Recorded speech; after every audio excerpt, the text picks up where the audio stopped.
Hello, everyone. Happy Whinypaluza Wednesday. Happy Whinypaluza Wednesday. I would like to start. You're jumping right in. How's everyone's week going? How's everybody doing? Is that better? Go ahead, honey. I would like to issue a public apology to my wonderful wife and a public retraction. Last week during her live talking about her amazing Disney vacation with Lily, she said that I did not want to go to Disney. And the way I reacted to that statement mischaracterized how that process went down and made her look not as fabulous as she really is. So she did ask me if I wanted to go to Disney. And I did say that given that the other two wanted to stay home, it would probably be easier if I stayed home with them. But if she really wanted me to go, then I would go. So I apologize if it did not look like that in any way, shape, or form, or if it got mischaracterized and did not make you look like the angel that you are. I apologize. A week later. So this is what he does. He does things. I didn't know it was bad at the time. Anyways, my friend came up to me and she was like, Seth made you look so bad. Oh, you're going to tell me who that friend is later. And I'm like, probably not everybody felt that way. And I'm like, oh, I know. Okay, two people. So we go upstairs after we film. And he goes, I would have gone if you really wanted me to go. I would have. And I was like, you didn't explain it that way. I did not realize that. Nobody knows what we're talking about. If you missed last week, go watch last week. Go watch it. It was humorous. Thank you. Seth made it look like you didn't want me to go. I wanted him to go. I know you wanted me to go. I like how it worked out. I liked having my time with Lily. It was a wonderful trip. And I'm trying to maintain my tan. How am I doing? You look just as beautiful, even more beautiful than you did a week ago. So, anyways, every day is pretty... I get moments of calm with the kids in school, but I try to do a lot when they're in school. And I think that what I figured out is the other night, it was like 10:30 and I was still doing laundry and the laundry machine broke. Washing machine. Oh, what? You said the laundry machine. I didn't know there was such a thing. I'm very tired. The washing machine broke. I've been up since 6 o'clock. So the washing machine broke. It was 10:30 at night. I was trying to do laundry and I just started laughing that I was still working at 10:30 at night, having gotten up at 6 a.m. And it made me think back to starting Whinypaluza and how I started writing to help myself deal with the chaos. Yes. And then started getting feedback that I was helping other people with their parents, with their motherhood. Yes. And it just brought me back to my roots of where we began this journey. And I wanted to write about finding the calm. How did I label it? Finding your calm through the chaos. Yes. Which is something that applies outside of parenthood and marriage. So anyone can use these tips. I will use these tips for the rest of my life, even when my kids don't live with us. And speaking of kids not living with us, yes, would you like to tell them the official news? Yes, Max is committed to Cornell. So Max is definitely going to Cornell. Yes, we're very excited. And Lily was struggling with something with her Chromebook and was not allowing me to help her, said Ella couldn't help her. So I went upstairs despite her rejection of not wanting me to go upstairs.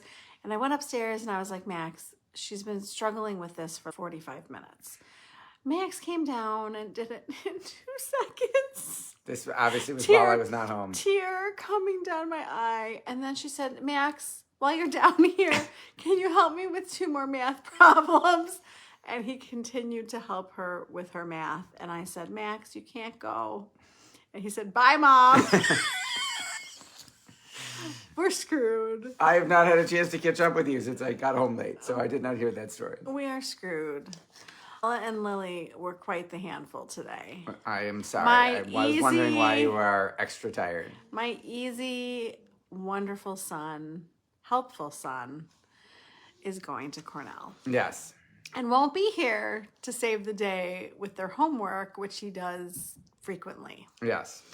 So in the chaos of my 16.5-hour day the other day, I decided to go through some tips for myself, which I figured would help everybody else get Yes. through our days without feeling frazzled, without feeling overwhelmed.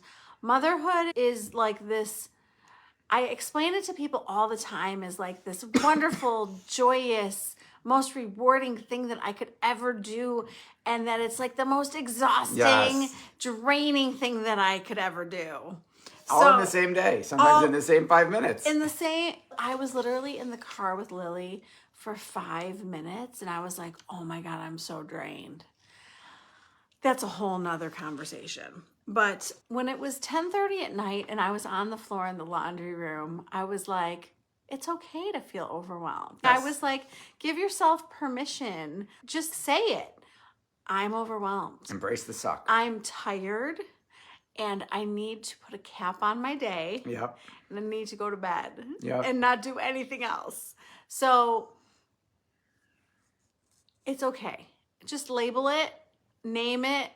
That helps take the sting out of it. Yes, yes. Okay, so we're going to talk about one of my favorite words, a quick reset, okay? So I think I reset really frequently throughout the day, and I think it's one of my best tools.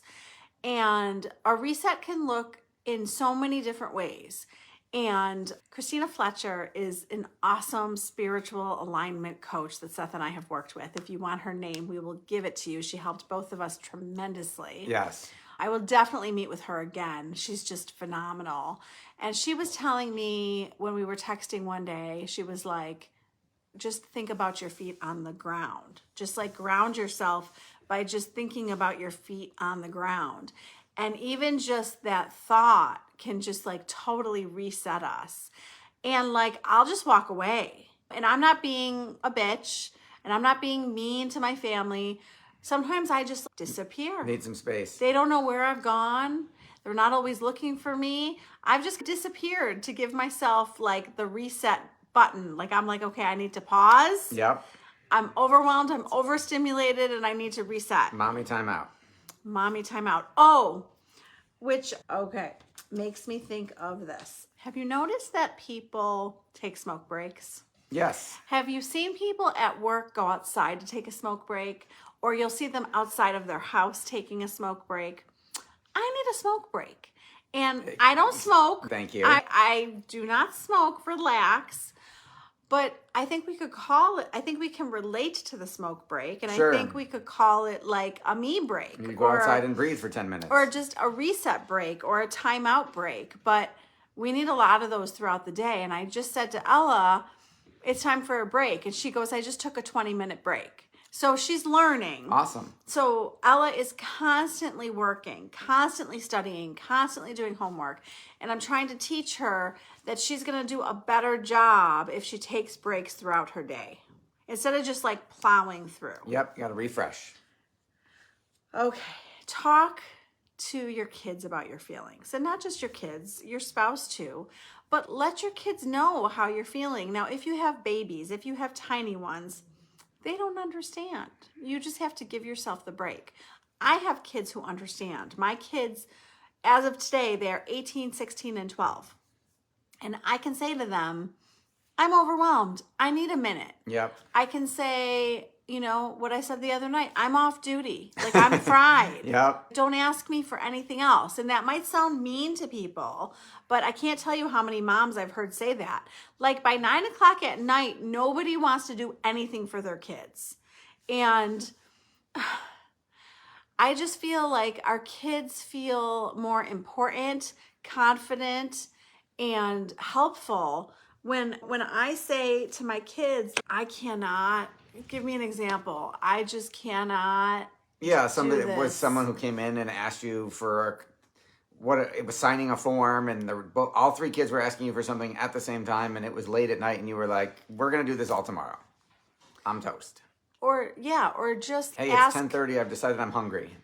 Yeah, or just ask them to do it. Like, I know that you can make yourself lunch and I'm really tired, so go make it yourself. It gives them skills and makes them feel helpful and confident to actually complete things. Yes. So tell your kids how you're feeling. Don't keep it inside. Don't keep it a secret. We need to tell our families where we're at. They can't read our minds. I can't read your mind. No, you cannot. Most of the time. We can usually read each other when each other needs a break. That is more obvious, yes. No, go. The dog is trying to get into the video shoot. The dog hears There me you go. talking. He's trying to get to me. And I've had the dog all day. I am petting the dog. It is Seth's turn. I am petting the dog. Okay. One of the ways to feel less overwhelmed is to create tiny moments. Stop. Is to create tiny moments of connection throughout the day. And I find as I was writing this, I realized that it grounds me. I think that I get up here to this overwhelmed, overstimulated space. And I think if I can come down to earth, if I can ground myself, then I feel so much less overwhelmed. That's really interesting. So when you say moment of connection, what does that mean? So if you see me, I will reach to hold your hand. Yes. And to me, I'm connecting with you, and it also grounds me. Okay, so that's not just when there's a scary moment in a show. No, I reach for your hand all the time. No, I know. I was just trying to make a joke. No. Yes, I appreciate that. Is a good example. Thank you. But I will reach for one of the kids' hands. I will hold our kids' hands. I will give them a hug. I will make them laugh. Oh my God.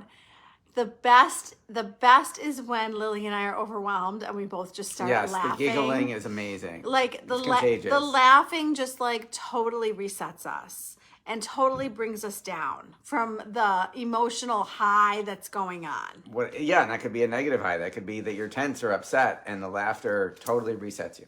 It totally resets me. It's a good medicine. And it really is interrupt. Pattern interrupt. Pattern yes. interrupt. We will be really mad at each other and we'll give each other these looks and we'll start laughing, right? Yes. And you're really good at that. I needed to do it today. You know what? Let's pause right there. And let me tell you, I am not like this 100% effective mother. Like I was fried today. I said to Lily, my patience is 0 for you today. I was at a 0. Like I didn't have the patience. I have the patience of a saint. Yes, you do. Today, I had no patience for crap. I'm like, you're not going to give me a hard time. I'm like, I just drove you to tumbling.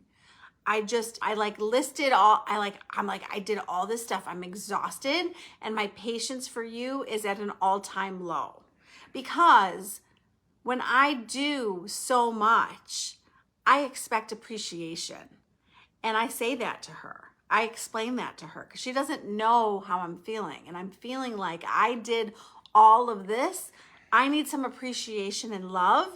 And you being bitchy is not making me feel the love. Yes, acts of service are your love language. It's not even that it's my love language. It's that I'm tired from the acts of service. Yeah, thank you for finishing the rest I'm of tired my yes. And I don't have a choice. I have to drive her. Like, you weren't available. Correct. Thank you, Facebook. And her friend's parents weren't available today. Yes. So we had some logistical issues today. I apologize for that. Yes, it's okay. Part of it is that the guy to repair our washing machine didn't show up. Nope. So I'm a little mentally fried from that. Yes, totally understandable given that they were supposed to come today and we kept calling to find out and they never called us back. I ran to the store and I was on the Ring doorbell checking, like making sure. Oh my God, every time it went off when you came in or out, I was like, oh, the guy's here. He's finally fixing it. And then I would pull it up and I'm like, nope, it was Rebecca. Darn it. So I was checking the Ring doorbell to make sure, like, before I go into the store to get pet food, I got to make sure that he's not there, because if he's there, I'm going to leave the store and I'm not going to go inside. And I just kept checking all day and trying to stay home. I'm so sorry that didn't work out. So I don't know. Are they going to show up tomorrow when I'm recording? Oh boy. Is that when they're going to show up? I don't know. I'm going to go look and see if there's an update. Okay. So, what was my last thing? Oh, my last thing. Okay. So, one of the things I have noticed about myself and moms, and I think I've gotten better at this. Seth will have to tell me what he thinks. Of course you have. Whatever it is. You just want to make me happy right now. I do. You're doing better than you think. Oh, and okay. I'll listen to that. And the reason that I say that is because I talk to moms every day, and I was just talking to a therapist about this. We were like totally agreeing on this.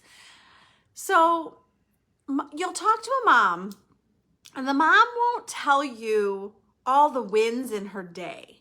She's going to tell you, let's say that the mom had 10 wins in her day, and we're defining wins differently. So I'd have to point out to her what I think a win is and explain that to her and teach that to her. Because what the mom is going to tell me is she's going to tell me that maybe the one thing that didn't go the way that she wanted, or maybe the one time that she yelled that day, or maybe the one thing that she didn't get to, or the 5 things that she didn't get to. So she's feeling overwhelmed that she didn't complete everything that she wanted to complete. And we set ourselves up to feel that way by not looking at everything that we did do. And an accomplishment is just getting through the day with our kids. There doesn't have to be like all this extra stuff. Right. Did you get through the day? Is everybody still alive? I'll never forget my friend telling me that her goal as we enter the college stage, her goal was to get her boys through college alive. Okay, I think that's hopefully a low barrier to entry. I think I would hope we could guarantee we could pull that off. It was a little scary when she said that, because I don't like to think of the other option. Right, yes, true. So we're gonna hope for a lot more than that. So those are just a few of my tips to be less overwhelmed. I will tell you a couple more things that I thought about while I was talking to you. The other thing that I thought that makes me feel less overwhelmed is plans. And I'm going to tell you the different levels of plans. When I know that I have something to look forward to, a brunch, like I have a brunch. Oh, like friends, right? Yeah. Or even if Seth and I have a date planned, it could be a Seth date. It could be a family date. It could be a friend date. If I have something planned that I have to look forward to, then I feel a lot less overwhelmed. It just is something exciting to look forward to. On another level is if I have a trip planned. Yes. Then you get very excited. Then I have so many good feelings. It's a good coping strategy. We should just plan you a trip every few months so that you're always looking forward to something. I'm just saying that having excitement, and I think that let's take that even further, is just building excitement into my days. What am I excited for next? I'm excited to go take a walk outside. I'm excited to do this podcast. I'm excited to get to write this. What am I excited for all through my day? And the excitement gets rid of the overwhelm. Amen. For me. Yeah. Anything else? Oh, the focus on one thing. We didn't talk about that. I missed that one. So I think that mothers are really good at multitasking. And I think that multitasking makes us very overwhelmed. And what I learned from Seth and what I learned from myself through proof of action is that when I have 3 or 4 things going at the same time, I'm just like, woo! If I focus, like when I was writing this, and I was actually writing this part of it, I was laughing because I put the list aside. Yes. And said, you have to focus, you have to sit here, you have to write because this is due today. So I put everything else aside and I said, you're going to sit down, you're going to focus, you're going to just do one thing. And you were probably very productive. And I was productive and I wasn't overwhelmed because I was focused. There you go. And I think that we lose our focus because we're doing too many things at one time, and it's making our brain go in too many directions. That is so true, because when I get overwhelmed at work, it's like I've got working on 3 projects at the same time, and I have to go, no, stop, Yes. just build this one thing, Yes. and then get to the other 2. Trying to do them all at once gets me to feel like, oh, I can't do it all. You can't do 3 things at once. Now, I just can't do them all. I do them each less well because I'm diverting my attention. And it's not good for your mental space. It is not good for your mental health. I agree 100%. And as mothers, I will tell you, we have children to take care of. So there are plenty of times that I'm taking care of the kids and doing something else. So we can't always focus on one thing because if the kids are home, that's a whole nother different thing. Yep. But I think it's a lot to expect you to take care of the kids and work all day. Yes. If you're doing that, I don't know how you're doing that. I do pull it off every summer. You do, but... And every summer I surprise myself that I think I ignore the kids. Somewhat when I have to work. Yes. I think I'm interrupted a lot. You are. I think I'm less productive. You are. I've seen all of this. Oh boy. Summer's going to be a lot shorter this year. Yes. It's going to be great. It's going to be great. So those were some pointers to help us feel less overwhelmed in our day. If you have more pointers, let us know. I will tell you that exercise and getting outside and taking a walk, it's the best coping strategy I have. Awesome. Yeah. Good one. You have anything to add? I went for a walk at work yesterday. You did? I did. I had 10 minutes, and I was like, I'm going outside. I'm getting some sun and some vitamin D. I'll set a timer for 10 minutes, 5 minutes down the block, 5 minutes back, and I'm getting outside, and I felt much better. And I want to remind you. I learned that from you. And I want to remind you of something. Okay. Back in the day, you were much better. This isn't criticism. It's just a reminder. Okay.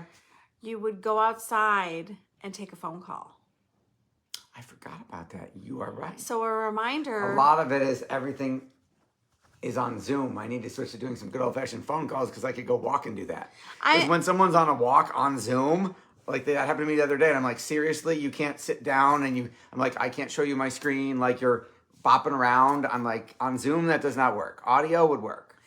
Well, and I was going to just tell you that you could do Zoom on your walk. I could, but I would think that it would not be as productive for me a lot of times because I am showing them something as opposed to holding the phone like this and walking. I would not feel like when people have done that on calls with me, I'm like, you're not taking this very seriously. But that's my personal opinion. I totally disagree. And you are welcome to it. And just a reminder to it's going to be nice out and to just get outside when you can. More outside. All of us. I was really good last summer at taking my laptop into the backyard. Yes. So I haven't done that yet, but I will. That's a great idea. Oh, I didn't look at the podcast this Friday. Are you going to look for me? I will look and see how fast I can find it. I'm going to tell everybody that tomorrow is May 1st, which is crazy. And we're going to start the Mother's Day May Challenge at the Whinypaluza Mom Group on Facebook. So come find me. It's a free, supportive community. Come join us for free and have fun. And I'll give away Mother's Day prizes. And is that Kahila Robinson and Sarah Gerstensang? Oh, and yes. That's a great topic. What did I decide to call that? Self-regulation. Self-regulation for children. That was a really good one. Those 2 ladies were lovely. Very smart women. Yes, you will like that podcast. It's coming this Friday. And I'm going to ask you to go to my podcast and subscribe and write a comment for me. A review. A review. Yes, if we could get a 5-star review, that would be even better. So Erin says my birthday month and apraxia. I never say that right, Erin. Month. That's awesome. It's a good month. May is a good month. May what, Erin? What day is your birthday? I like May. It just tells us that nice weather is coming and school will be ending in June. And share this with a mom who you think could use some tips to be less overwhelmed. And what else do you want to say? Say it slower. Go to whinypaluza.com. Find the link tree with all of Rebecca's free resources, and especially sign up for the free multiple times a week email newsletter with lots of parenting and marriage tips. And with all of her content, please comment, rate, review, share, and subscribe. So what I realized the other day is that when you do it so automatic, I don't know if it's just becoming like, they're not like, listen, it's... Yes, so fast that they don't process, and Yes. your wonderful people don't go actually like, rate, review, comment, share, and subscribe. Oh my God, I could never. That perhaps Like, they'll do now comment, that they review, like, comment, rate, review, review, share, and subscribe. So share, LK, subscribe. RFS. How do you do that? How do you And do maybe that? if you keep saying it over and over again, it'll sink in. Oh my.